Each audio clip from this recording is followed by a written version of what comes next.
Welcome everybody to the Gather In live recording for tonight, this morning, wherever in the world you happen to be.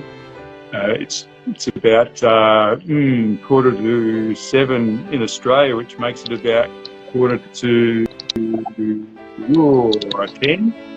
10, I think, in Nigeria, where Miracle Chukwu is. Is that right, Miracle? About 10:15 in the morning there? Yeah, it is. Right. Okay, well, Yeah, you're right. Welcome, Miracle. It's really good to have you online tonight. And this isn't the first time we've tried to do this. Yeah. We've been plagued with technical difficulties and all sorts of things. So I think we're settled for tonight, and I think we should have a good chat. So welcome once again. So Miracle is a member of the Church of Jesus Christ of Latter-day Saints in Nigeria, and I know you're in a branch, and I don't know the name of the branch that you're in. What's the name of the branch you're in for everyone? I'm Miracle from Nigeria, and I'm worshiping at Nnewi branch of the Church of Jesus Christ of Latter-day Saints in Anambra, Awka State, Nigeria. Okay, so all the Nigerians that will be listening to this will know exactly where you are. And I really have no idea.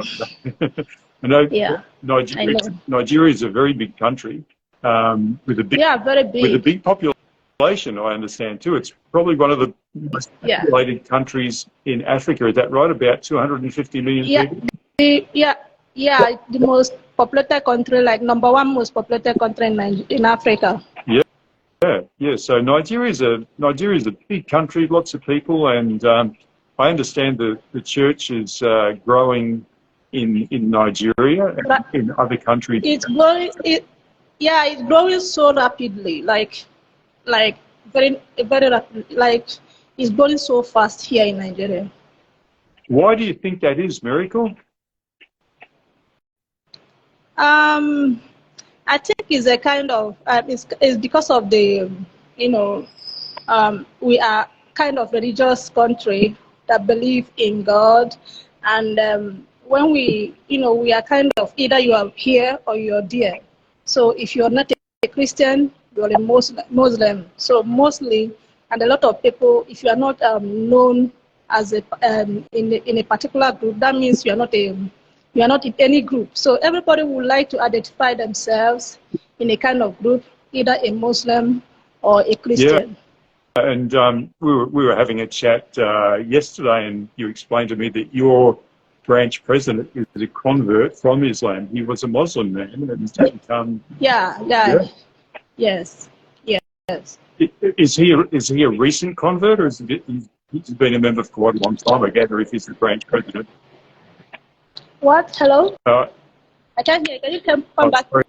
Sorry, I was just saying, I guess he's been a member of the church for quite a long time now if he's the branch president, so he's not a convert. Yeah, I think he wasn't really a member of the church for a very long time before he became, he started as a unit. So he was the most active of them, and they made him the unit leader. And after he became the unit leader, the unit continued growing until that was in 2019 that it was finally established to become a branch, and they made him the branch president, and he continued that way. Yeah, well, that's fantastic. So, Miracle, what I want to talk about just a little bit is your early life in Nigeria. You explained that Nigeria is a very religious country, so I gather that you probably grew up going to a Christian church in Nigeria, is that right? Yeah. Yes, I grew up going to church, different churches, and it's kind of, I keep experimenting with churches until I was able to join the Church of Jesus Christ of Latter-day Saints. So I've been going to church since when I was a kid. Yeah, so when you were a kid in Nigeria, you wouldn't have heard of the Church of Jesus Christ of Latter-day Saints. It would have been totally new to you, and maybe the church wasn't very strong in Nigeria then. I'm not sure when the church actually was established in Nigeria. Could you tell us when the church was established in Nigeria, roughly? Do you know? Okay, I think the church started in Nigeria in the 50s, 1950s, with I think a group of family or a particular person. I can't remember the story very well, but I've seen the pictures. So from there, it keeps spreading. But for me personally, I've never heard about the church, not even for once, not anywhere. I've never met the missionaries. I've never, even though I was living in a particular state where the temple is located.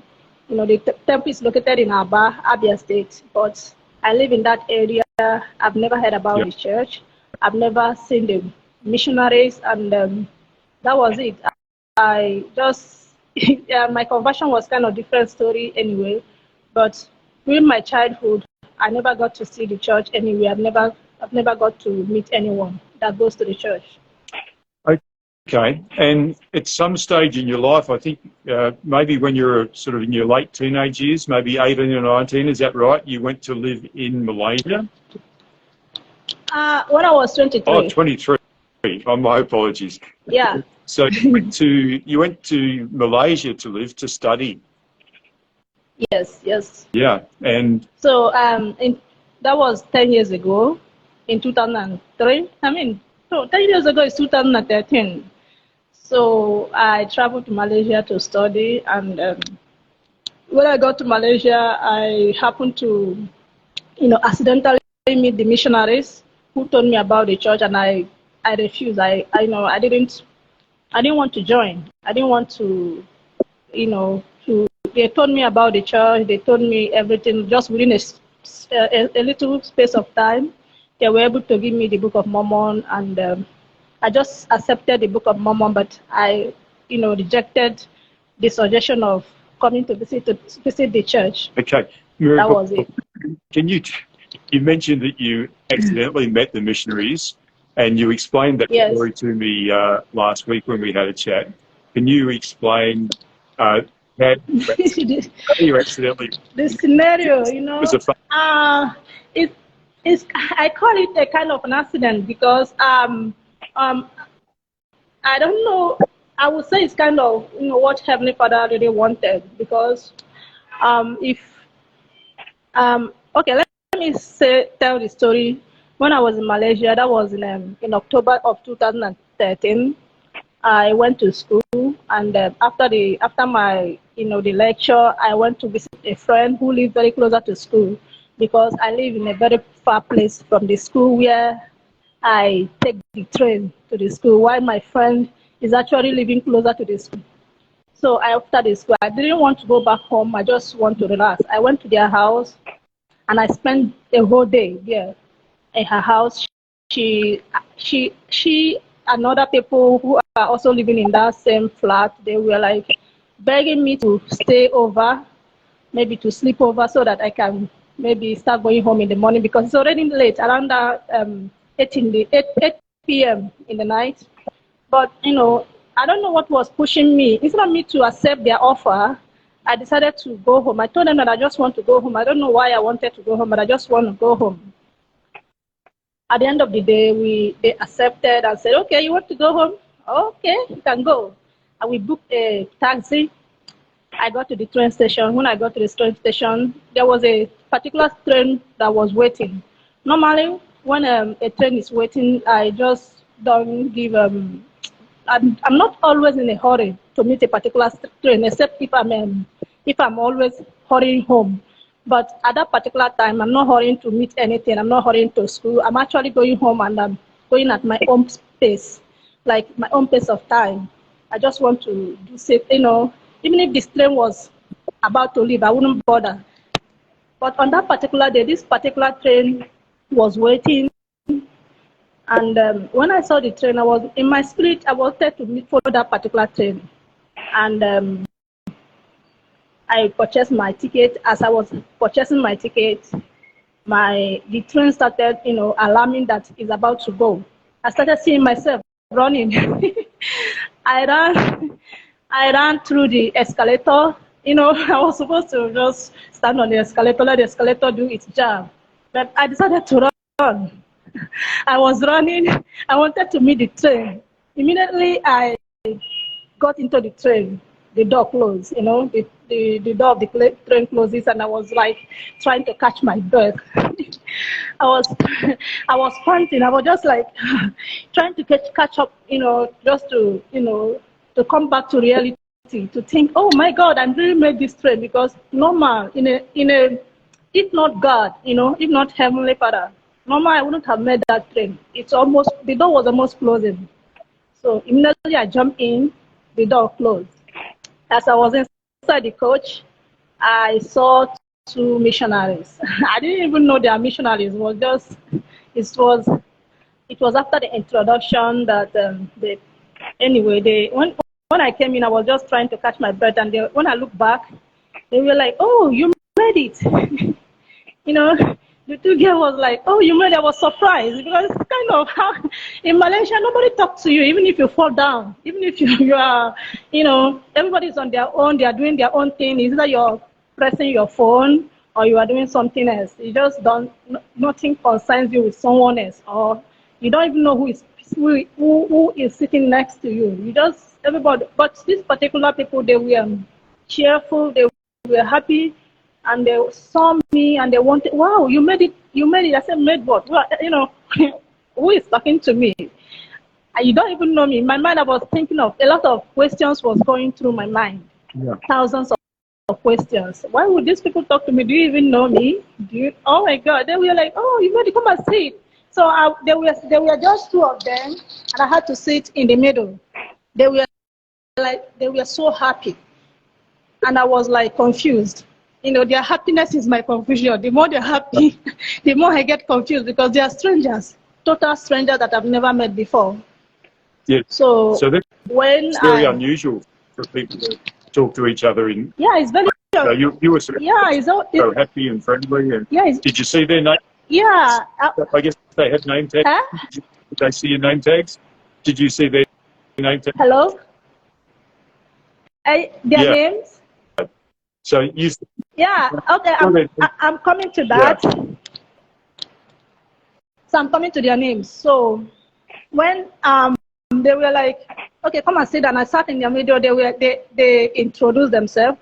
One of them is Sister Taylor from Australia, and the other one, I've forgotten her name. The reason why I still remember Sister Taylor is because I used Sister Taylor to save their contact. So I've forgotten the other person's name, but she's from United States, USA. So they told me they are from Church of Jesus Christ, blah, blah, blah. I still, it was like, I was still trying to come back. Like, it was strange, it's unusual, They said they are missionaries. They told me they are stopping in the next train station. So they wanted to hasten up everything. They wanted to just, get my contacts. They wanted to give me the Book of Mormon, so that they can, if they are dropping in the next station, they can easily, contact me back. I never knew that. I wasn't aware of their plans. They told me about the church, and I was like, no, I don't want to come. I'm not interested. So before they go, but they were nice. I wasn't rude. I wasn't rude to them anyway, but I was trying to return back the smiles. They smile, I smile back. I was trying to just to cooperate. And at the end of the day, at the end of the evening, not really the end of the evening, at the end of the, to the station where they are supposed to drop, they gave me the Book of Mormon. It was a strange book, and I've never seen it before. I've never read it before. They collected my contacts, and I was still in awe. I was still surprised that within a matter of 15 minutes, I was able to form a kind of friendship. Like, if you don't know before, you would think that we have known each other for like 20 years or 30 years, like for a long time. But that particular period seemed like we have known each other for an eternity, Yeah. So we exchanged contact, and I saved their contact with Sister Taylor, not missionaries. So when they got down. After some few minutes, they called me, "Hey, Miracle, we are happy to see you. I hope to see you in the church next week." They were like, and I'm still like, oh my God, what kind of people are these,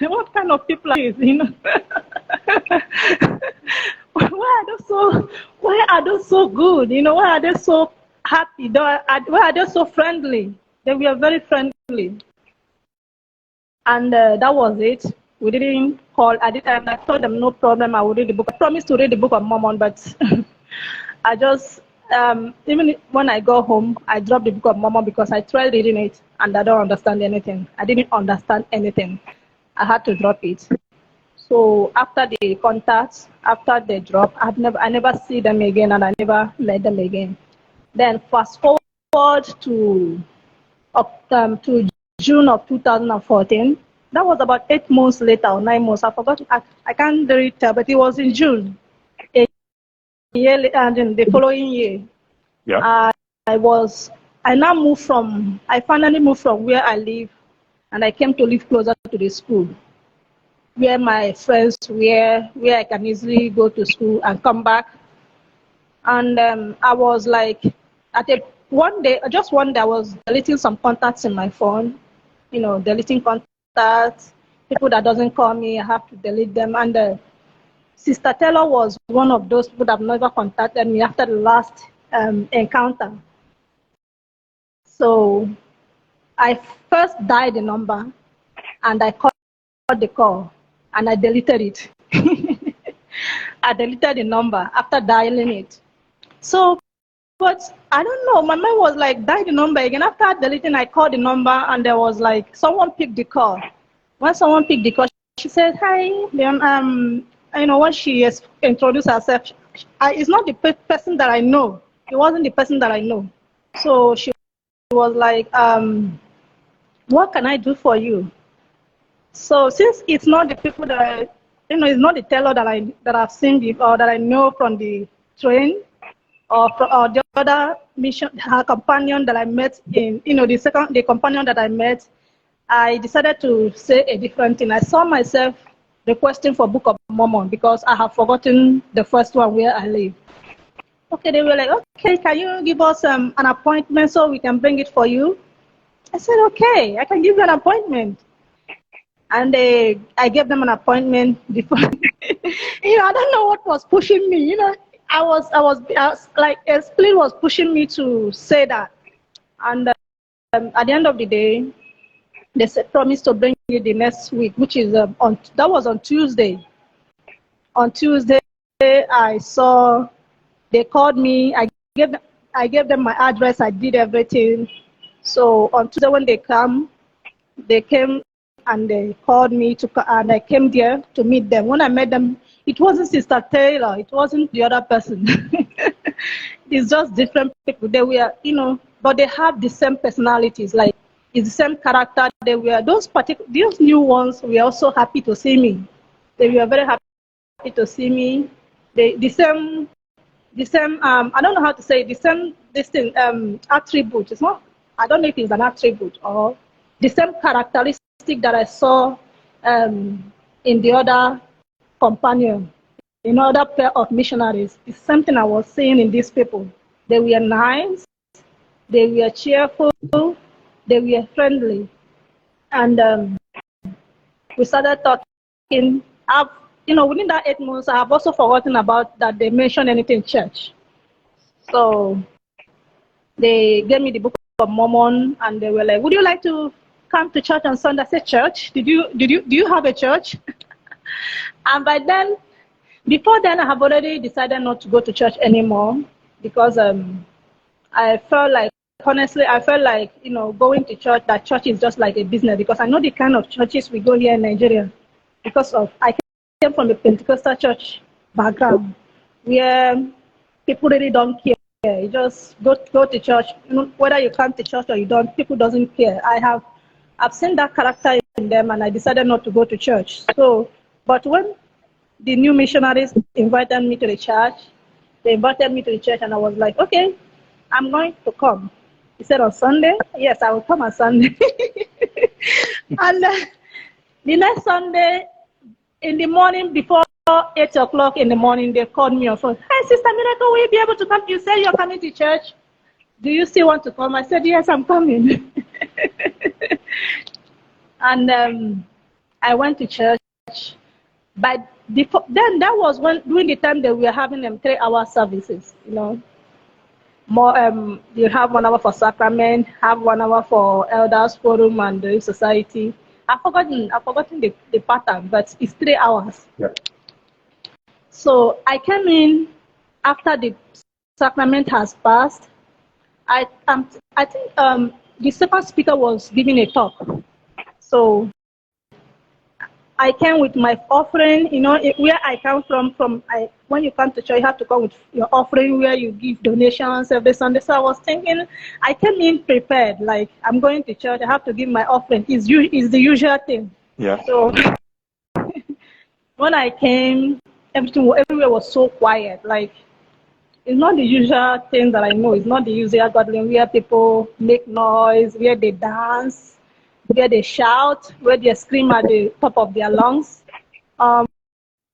Everywhere was so calm and quiet, and someone was just giving a talk. It was strange, and I just sat down, and I hated the quietness. I don't like where a church, coming from a long background of, where I dance, where I come to church, I shake my body, I jump out, I shout, and do a lot of things. I don't like it. Yeah. It was very calm. It was so quiet. It was, their method was different. Yeah. So it was it was peaceful and calm and reverent. Yeah. Yes, and reverence. So quite different to what you had experienced there. Yeah. In Nigeria. Yeah. It's opposite of, not only in Nigeria but in Malaysia. In Malaysia, it's opposite of my experience from other churches which I have gone. And two things I observed, like I observed more than 2 things that day, but let me just mention 1 or 2 things that I can remember now, because it's been a long time. So the first thing I observed is that they sing only hymns, and I don't know their hymns. I don't know the song they sing. Like, the hymns was like, oh my God, what kind of song? What kind of song?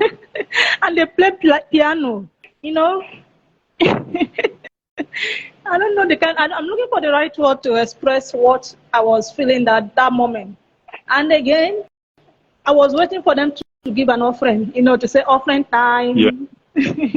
So at church in Nigeria, would there be a plate passed around and people would put money on the plate or something like that? Is that how it would work normally in Nigeria? In the Yes. No, but in the church here is not the same.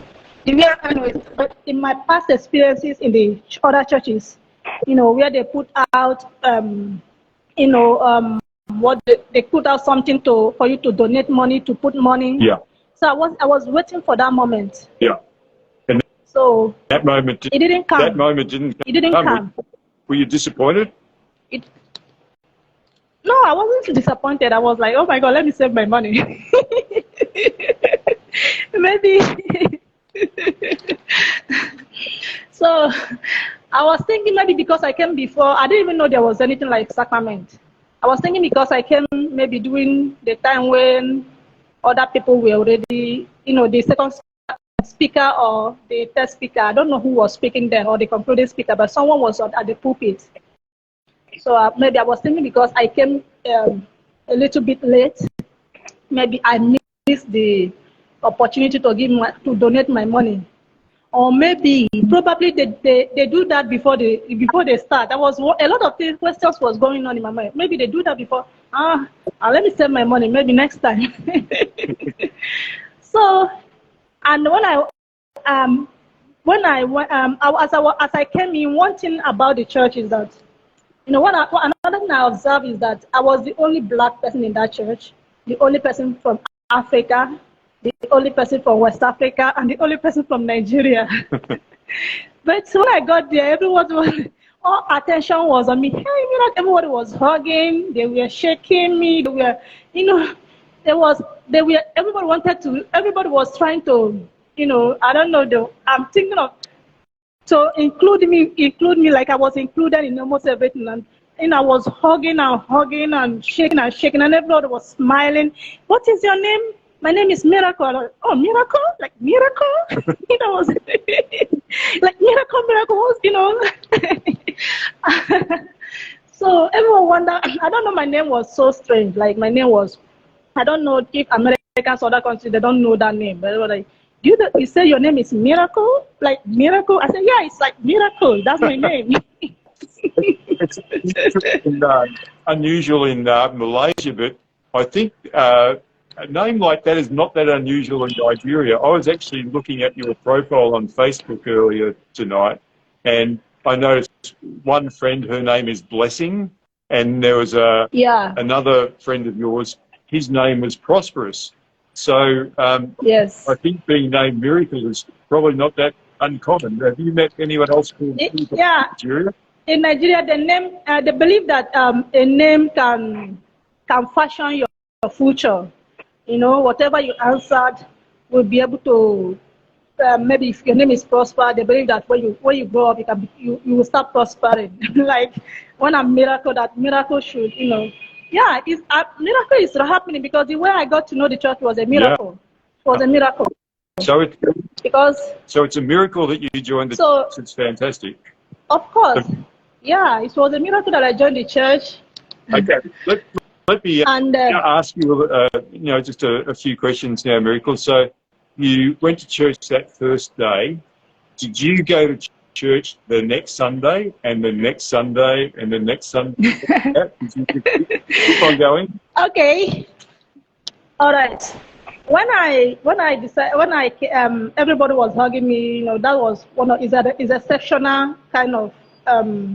Their welcoming was exceptional. Like the way they welcomed me, they were like, "Oh my God, you're from here, and you're from Nigeria. You're this. Oh my God, I've never met someone from Nigeria. I've never done that." A lot of people was, and I also saw some Malaysians that are so friendly inside the church. Malaysia is a Muslim country. It's an Islamic country. So most of the members of the church in Malaysia are from the Chinese race. So I got to, see them. The chapel in that particular chapel is made of different races, including Nigeria, because I came and I became a Nigerian, part of another race inside there. You can see Indian race. You can see Chinese. You also see, people from the Western, the white, from Australians, from US, from I saw a missionary was from Germany. I remember. And I also saw from Netherlands. I don't know if I pronounce the name well. Amsterdam. Yeah, it's a kind of it's a chapel that made up of different countries. Yeah, different countries. Yeah. And they were cool. They were okay. You don't know we are not from the same, except from my color. That's why. Oh, you're from this. You see a Chinese person. You're a Chinese. Why are you a Christian? But they were all good. They were friendly. They were welcoming. So after the whole thing in my mind, and when I got home, I was like, I don't want to go to that church anymore. I don't want to go. No, I didn't want to go back. What? Why didn't you want to go back? No, I don't want. The reason I don't want to go back was because of, their method of worshiping. They don't dance. They are too cool, too reverent. So imagine going to church where you have air condition mounted everywhere, and I'm still feeling cold. Imagine. That was the thought. If there's air condition everywhere, there was air condition inside the chapel, everywhere was still cold, and they were not dancing. When you dance, you exercise so that you feel hot. So that was my mindset then. Yeah. That I needed somewhere to, when I'm feeling the AC, I should also feel the warmth, like not only listening to piano and singing a hymn that I don't know. I don't know the song. Yeah. It was so. I decided I wouldn't go back, and I told my friend whom I thought, when I was going, I told them that I'm going to church. So I told my friend that I won't be going back to the church. And the next Sunday, the missionary called me. I said, will you be able to come again today? I was like, you want me to send me? I said, yes, I'm coming. I don't know how to. I don't know if I know how to say no. I'm just wondering if I know how to say no. Even if I know how to say no, but that particular moment, I don't know how to say no. I can't feel, because their tone was so. They have a very beautiful voice, like angelic voice. When they talk to you, they will like, I don't want to disappoint these people. Let me go. You had a hard time saying no, so they invited you to church, and you went again the next week then, huh? Yes. Yeah. So when I went to, I made sure I went earlier this time so that I can give my offering. I still went again with my money. So I went early this time so that I can be able to donate my money. Maybe if they are starting before, maybe they do donation before they, I just wanted to stay there when they are starting, so that I will know how the whole thing runs. How can I come to church? I'm not dancing, and I come to church. I'm not donating money, and I come to church. I'm seeing different styles that I've never seen before. So I wanted to start from the beginning to the end to know what is happening, so that I was thinking that I'm really going to donate. So after the meeting, the 3-hour meeting, I couldn't donate my money, and I went to the bishop. I told her, when do you give your offerings? And I asked her, when do you give your offerings? You don't give offering in this church. I came in with money the other day. I went home with it, and I'm coming back again, and I started with you. I started from the beginning to the end, and you people have never done donation. You need to, she told me that, I'm sorry, we don't give offering. I was like, oh, you people don't give offering? I kept my money. So I decided not to come back again. On the second day, I was like, this is it. I'm not going back. Like each day I come, the first week and the second week, everything became strange. The more confused I got, in fact, I get more confused every day. And they have never sang any kind of song that I really know. Yeah. Like I started thinking that they're not Christians. Like this kind of Christianity is quite different from the one I know. Yeah. But on the third Sunday, So let me just ask you a few more questions. So you went to church at least a couple of times. When did you actually sit down with the missionaries for a formal discussion with the missionaries? So they started teaching you the doctrines of the church, and eventually they would have taught you the law of tithing. So when I'm sure when they taught you the law of tithing, you just said, yeah, no problems. How do I give you my money? So they started teaching me the next week. After the first Sunday, they decided to visit me within the week. But in my mind, when you have a different mindset, you'll be thinking, if they call me and tell me that, like I told you, I couldn't say no to them. I couldn't resist, I couldn't tell them no. So they actually came within a week. They called me, can we have a time together? I said, okay, we can see. So we went somewhere and I saw them, but I was preparing my mind to disappoint them the next Sunday, the second Sunday. I was preparing my mind to say, no, I'm sorry, I don't want to continue. So, but instead of me to say no, the third Sunday, even though they have started teaching me the restoration of the gospel, they gave me the pamphlets, they gave me everything that I need to know to have.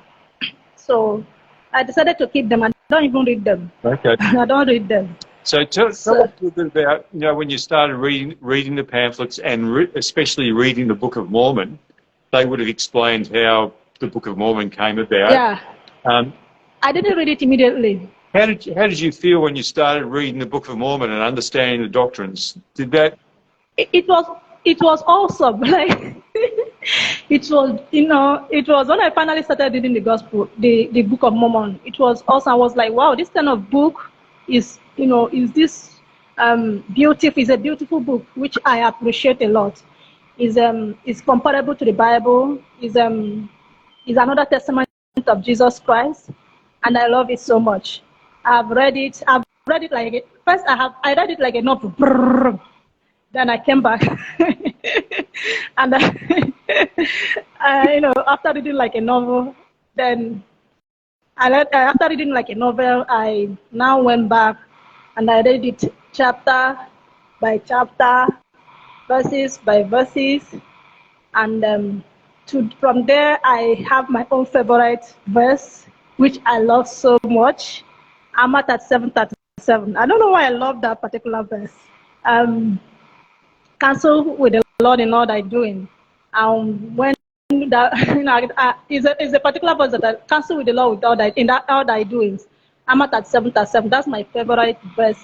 Every other person can have their favorite verse, but that particular one, when I read it, I see that, I know the magnificence of God's love in my life. If I put my, if I cancel with Him, if I table my matter with Him, if I'm able to, present myself to Him and hand everything over to Him, I will be lifted up on the last day.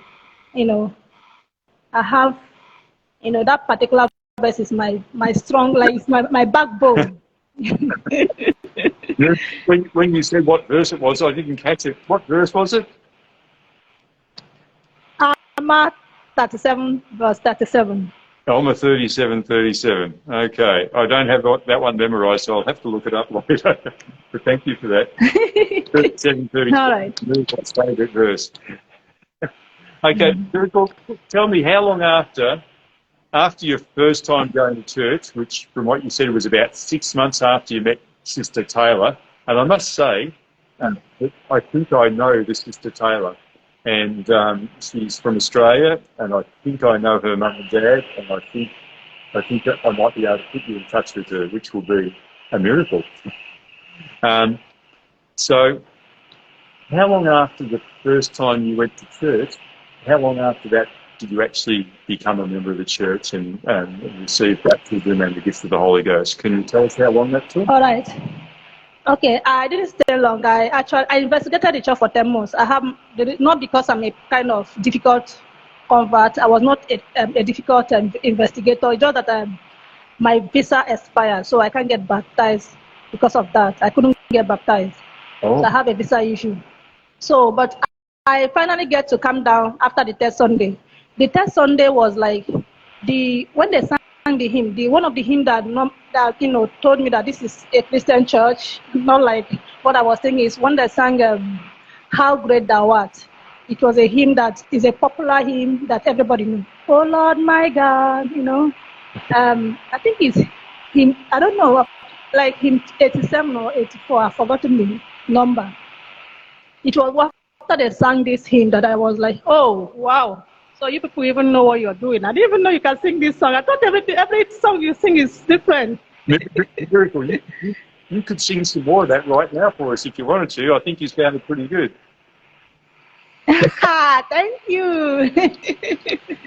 Thank you very much.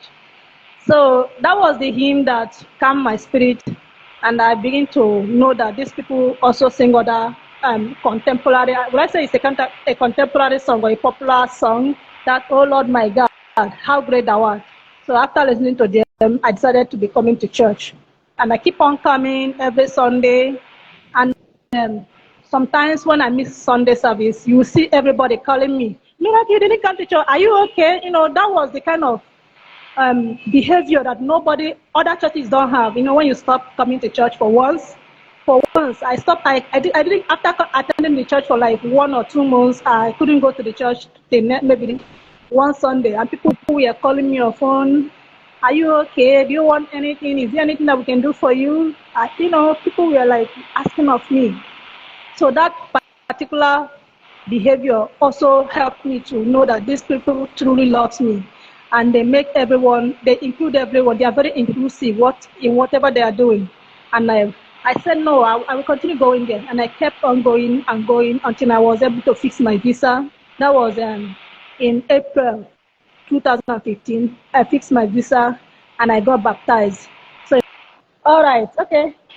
I have a return missionary. Someone is coming. She's a return missionary. She just came back from mission this week. We can stop if you like, and you look after those people and then come back.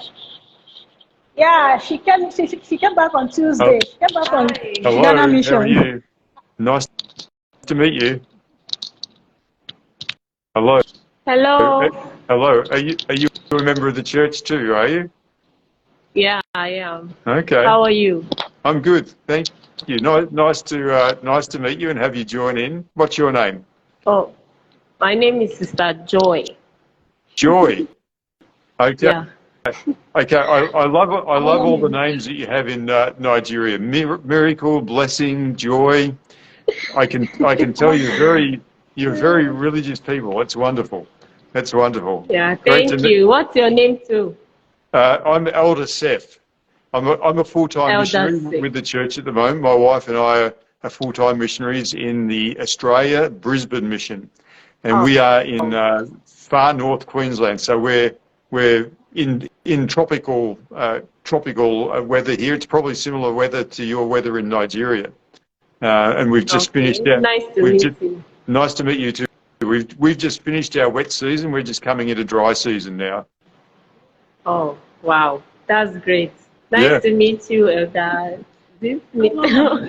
Joy, just before you go, are you a convert to the church as well?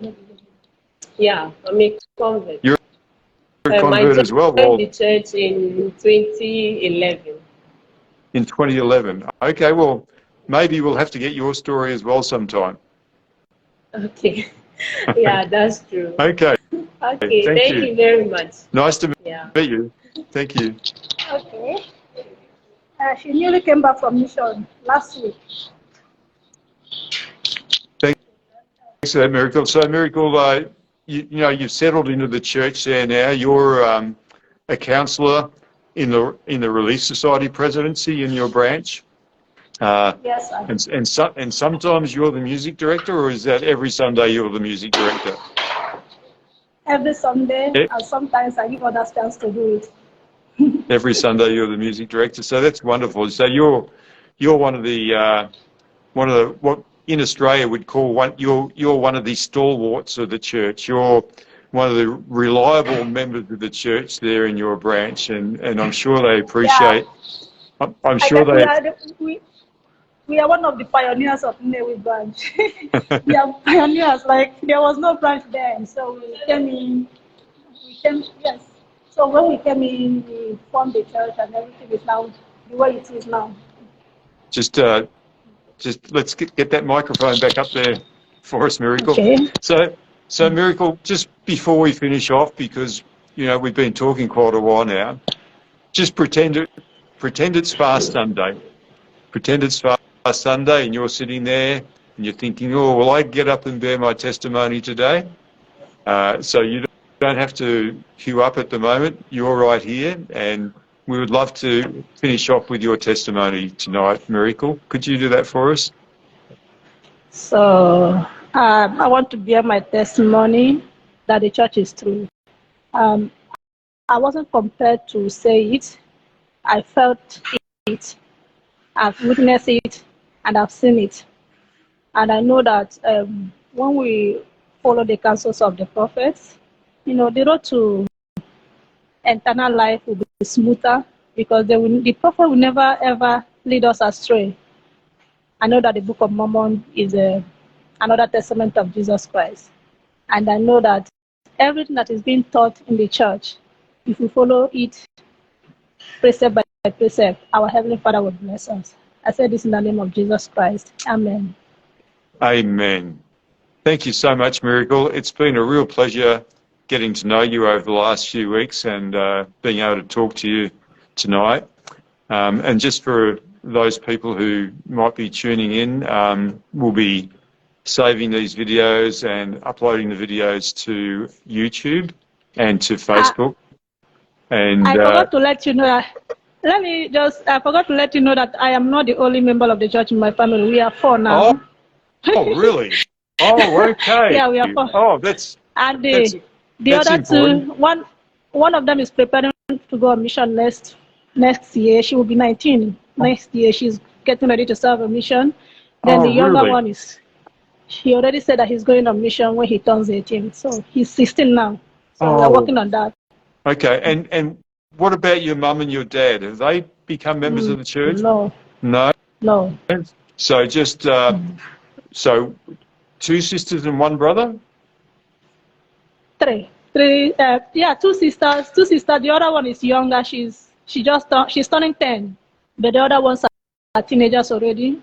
So the other two are teenagers. So they are making plan for their mission. Oh, that's fantastic. Because I understand you haven't served a full-time mission yourself, but you brought your younger siblings into the church, and they're getting ready to serve missions. So that's just fantastic, Miracle. It's been so good to learn about your story and now the story of your family and meet your friend Joy a few minutes ago as well. And so it's just been fantastic. So let's keep in touch and we'll get these videos out on YouTube and Facebook and also as a podcast as well. I don't know if people in Nigeria are using podcasts a lot yet or not, but it'll be on podcast as well. So it'll take me a couple of days to get this edited and uploaded to all those places, or maybe tomorrow. I might get it all done tomorrow. But good night for now, and you have a great day. You have a great day. All right, thank you. Thank you. You too. Bye. Bye. Bye. Bye.